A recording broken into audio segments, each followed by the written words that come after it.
Tinggal di daerah sarang narkoboy membuat remaja sekolah ini harus tahan mental, Nào, mình đưa ông về Tâm Miếu. terutama ketika menghadapi orang-orang bermulut lemes kayak si kunyuk yang satu ini. Remaja ini bernama Puek. Puek gak bisa menahan emosinya waktu cecunguk ini ngatain dan ngehina ibunya yang lagi ada di dalam penjara. Ibunya Puek ditangkap karena jadi bandar narkoboy. Cewek ini bernama Par. Par adalah cem-cemannya si Puek. Par berusaha untuk menenangkan Puek supaya nggak tersulut emosinya. Nggak taunya si kunyuk ini tiba-tiba bilang kata-kata yang menghina si Par. Akhirnya Puek langsung ambil beceng dari dalam celananya dan langsung dor di tempat. Kejadian ini pastinya mengakibatkan Puek harus masuk ke dalam penjara. Pluk adalah lelaki lembut, lelaki kemayu yang hatinya mendayu-dayu. Pluk sama-sama masuk ke dalam penjara karena dirinya dijebak sama pacarnya yang cowok juga. Cowoknya ninggalin barang bukti narkoboy di dalam kamarnya Pluk. Waktu kamarnya digeledah sama polisi nemuin barang bukti di kamar Pluk. Akhirnya Pluk harus menanggung resiko dari kejahatan cowoknya. Waktu tiba di dalam penjara, mereka berdua langsung disambut sama Rungrit, kepala sipir berkumis baplang yang galaknya bukan main. Disinilah Puek pertama kali mendapatkan bau gementah dari Rungrit si kepala sipir. Puek dan Pluk dibawa dan diserahkan kepada kepala kamar. Kepala kamar ini bernama Bir. Dan ini temennya si Boy. Puek dan Pluk langsung diintimidasi sama si Bir dan si Boy.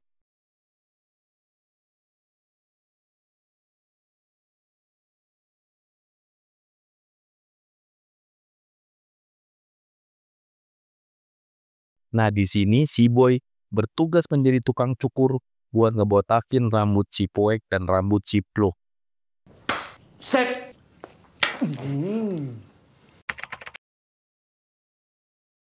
Malam pertama pun tiba. Si Boy datang menghampiri Puek dan menghampiri Pluk. Tahu apa yang terjadi? Si Bir meminta untuk sepongkas-pongki. Sedangkan si Puek habis diinjak-injak, digebukin sama napi satu komplek. Pagi harinya, dengan mata bonyok, hidung patah, bibir berdarah, Puek menuju ke kantin buat ngambil makanan. Tapi apa yang terjadi? Ya, Puek nggak kebagian. Dia cuma ngedapetin kerak-kerak nasi sama sayur sejumput. Hari-hari pertama ini begitu berat buat Puek dan Pluk. Puek habis digebugin sama gengnya si Bir dan gengnya si Boy. Sedangkan si Pluk dijadikan jongos, pembantu, dan dijadikan pelampiasan nafsu bejat satu geng tersebut.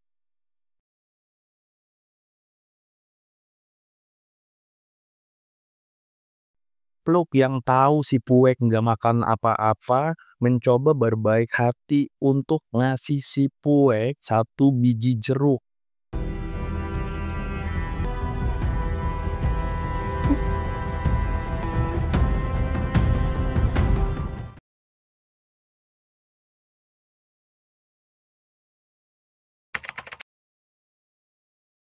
Gara-gara jeruk inilah si Puek dan si Pluk digebugin lagi ketika berada di lapangan.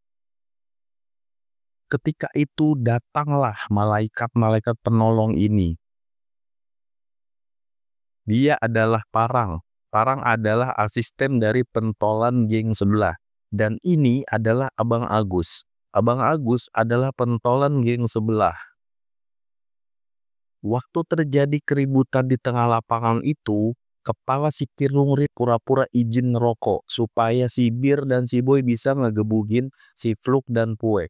Disitulah Parang dan Bang Agus mengintervensi kelakuan si Bir dan si Boy. Mereka berdua minta supaya Puek dan Pluk ikut ke dalam blok mereka. Tentu aja si Bir nggak setuju. Bir bilang, lu boleh pilih salah satu, lu nggak boleh pilih dua-duanya. Akhirnya Parang dan Bang Agus memilih si Puek untuk tinggal bersama mereka di blok sel mereka.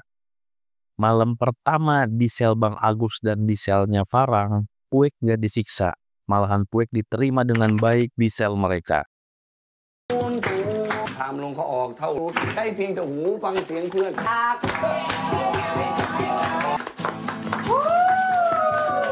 Lama gak pernah ada yang nengok, tiba-tiba Puek kedatangan tamu. Ya, tamunya adalah Par, cem-cemannya Puek. Par datang buat ngebawain berita duka cita buat Puek. Nyokapnya Puek meninggal di dalam penjara. Dan di situ juga Par bilang kalau dia udah nggak bisa lagi nemuin Puek. Duar di situ pecah, Puek nangis dan Puek udah nggak punya harapan lagi. Udah nggak punya emak, udah nggak punya pacar, udah nggak punya siapa-siapa. Buat Puek hidupnya udah kayak di kerak neraka.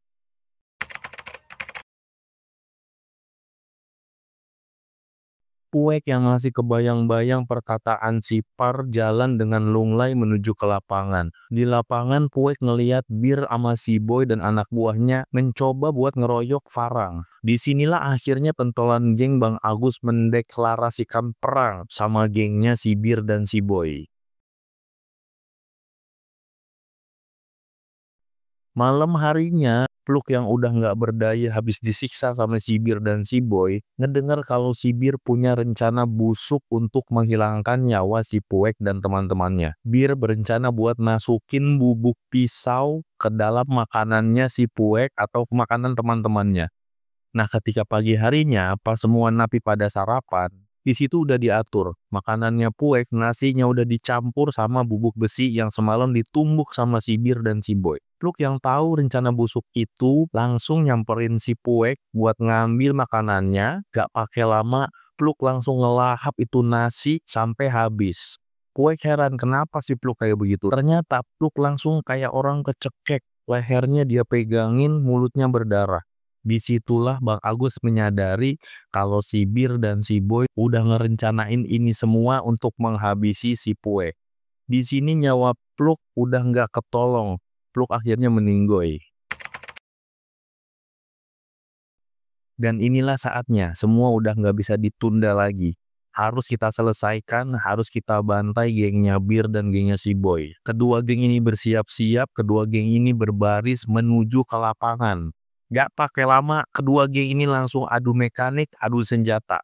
Kita fokus ke pertarungan antara si Bir dan Bang Agus. Bang Agus nggak tahu kalau si Bir pakai cara curang, yaitu pakai perisai di perutnya. Ketika ditusuk sama Bang Agus nggak tembus dia tuh ke perutnya. Nah sekarang giliran si Bir yang berhasil nusuk Bang Agus beberapa kali di bagian perutnya juga. Ributan ini akhirnya di stop sama kepala sipir Rungrit dan penjaga-penjaga yang lain. Malam harinya baru ketahuan luka yang diderita sama Bang Agus cukup parah. Dan di malam itu juga Bang Agus mengucapkan perpisahan dan Bang Agus menitipkan teman-temannya yang lain ke si Puek dan ke si Parang.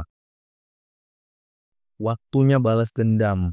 Puek dan Parang dengan gagah berani datang ke tempatnya Bir dan si Boy beserta geng-gengnya. Mereka berdua nantangin si Bir buat duel one by one. Sekarang udah nggak bisa main-main lagi. Nyalinya Puek udah ada di puncak. Kita buktiin siapa yang paling kuat, siapa yang bakalan selamat. Waktunya tiba. Puek yang ngeliat si Bir datang pakai baju loreng, minta si Bir supaya ngebuka semua bajunya. Pas dibuka ternyata ada tempat makan yang dia jadiin perisai buat ngelindungin tubuhnya. Mau coba-coba curang lu Bir. Adu mekanik pun dimulai. Bir yang tengil dan songong terus nyerang si Puek. Puek juga nggak tinggal diem dong. Satu momen Bir berhasil nyabetin belatinya ke lengan si Puek. Disitulah Bir merasa ada di atas angin. Puek coba buat tenang dan dia ngeluarin kaki-kaki Muay Thai-nya. Dengan cepat si Puek berhasil nyapu kaki si Bir sampai si Bir kejengkang. Kemudian Puek langsung ngabisin si Bir. Ditusuk perutnya berkali-kali sampai si Bir minta ampun. Si Boy yang ngeliat Bir jatuh langsung bergerak pengen bantuin. Jangan lupa Boy, kesepakatan Boy. Si Bir udah terkaing-kaing dan minta tolong, minta dilepasin, minta nyerah. Nggak semudah itu Perguso. Ingat nggak lo kemarin-kemarin lo ngebantai gue? Sekarang saatnya pembalasan dendam gua buat lo Bir. Endingnya si Bir mau diar. Kemudian kepala sipir Rungrit datang dan misahin mereka. Parang dan Puek masuk ke dalam sel khusus. Akhir cerita, Parang dan Puek dipisahin. Puek ke penjara yang ini dan si Parang ke penjara yang lain. Di penjara yang baru, Puek disambut sama kepala sipir yang berewokan. Disitulah cerita ini berakhir. Oke, jadi sekian dulu cerita film kali ini. Buat kalian yang mau nonton full filmnya, film ini berjudul In Youth We Trust. Terima kasih buat kalian yang udah nonton sampai habis. Kita ketemu di konten selanjutnya. Bye-bye.